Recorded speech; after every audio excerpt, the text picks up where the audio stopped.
আর্যিকর নির্যাতিতার মায়ের অবস্থা স্থিতিশীল হওয়ায় গতকাল নির্যাতিতার মায়ের কপালে চোট লেগেছিল। সিটি স্ক্যানের রিপোর্টে দেখা যায় পরবর্তী সিদ্ধান্ত। মেন্টাল ট্রমায় রয়েছে নির্যাতিতার মা। আজই হাসপাতাল থেকে ছাড়া, বাইপাসের বেসরকারি হাসপাতালে ভর্তি রয়েছে নির্যাতিতার মা। এই মুহূর্তে যে খবরের দিকে নজর রেখেছি, আর্যিকর কাণ্ডে নির্যাতিতার মায়ের অবস্থা স্থিতিশীল। গতকাল নির্যাতিতার মায়ের কপালে চোট লেগেছিল। নবান্ন অভিযানের সময় চোট পেয়েছিলেন নির্যাতিতার মা। সিটি স্ক্যানের রিপোর্ট দেখে পরবর্তী সিদ্ধান্ত নেওয়া হবে বলে হাসপাতালের তরফ থেকে জানানো হয়েছে। সরাসরি জানবো আরো বিস্তারিতভাবে, সঙ্গে রয়েছেন প্রতিনিধি অয়ন শর্মা। অয়ন, কি জানা যাচ্ছে?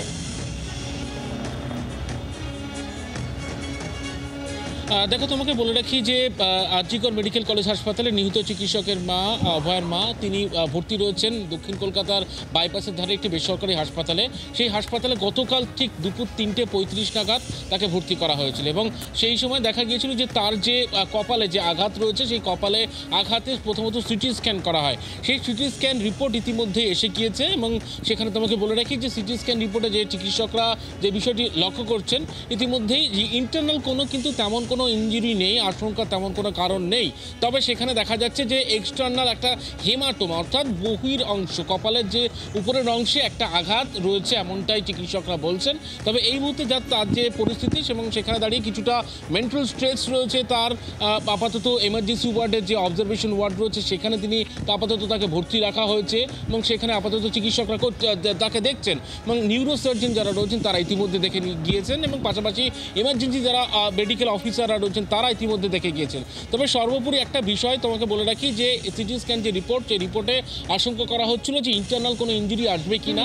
সেই ইন্টারনাল ইনজুরি কিছুই নেই, এক্সটার্নাল একটা হেমাটোমা, অর্থাৎ বহির অংশে একটা আঘাত রয়েছে, সেইটা কিন্তু পরিষ্কার করে বোঝা যাচ্ছে। এবং এই সমস্ত রিপোর্ট দেখার পর, যেমনটা এখনো পর্যন্ত ওই বেসরকারি হাসপাতাল সূত্রে খবর, আজ বিকেলের মধ্যে একটা সিদ্ধান্ত হতে পারে, তাকে হাসপাতাল থেকে আজকে ছাড়া হবে। কারণ গতকালই মেডিকেল বুলেটিনে পরিষ্কার করে হাসপাতালের তরফ থেকে জানিয়ে দেওয়া হয়েছিল যে এমন কোনো পরিস্থিতি নেই তাকে হাসপাতালে ভর্তি রাখার, বাড়িতে থেকেই চিকিৎসকের পরামর্শ নিয়ে সেই মতো চিকিৎসাধীন থাকতে হবে।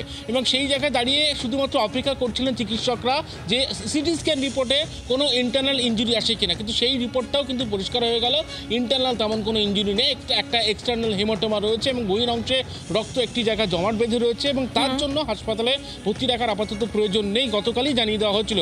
এবার এখন দেখার যে আজ ঠিক কখন তাকে হাসপাতাল থেকে ছাড়া হয়। বাংলার আওয়াজ, বাঙালির আবেগ, জি 24 ঘন্টা।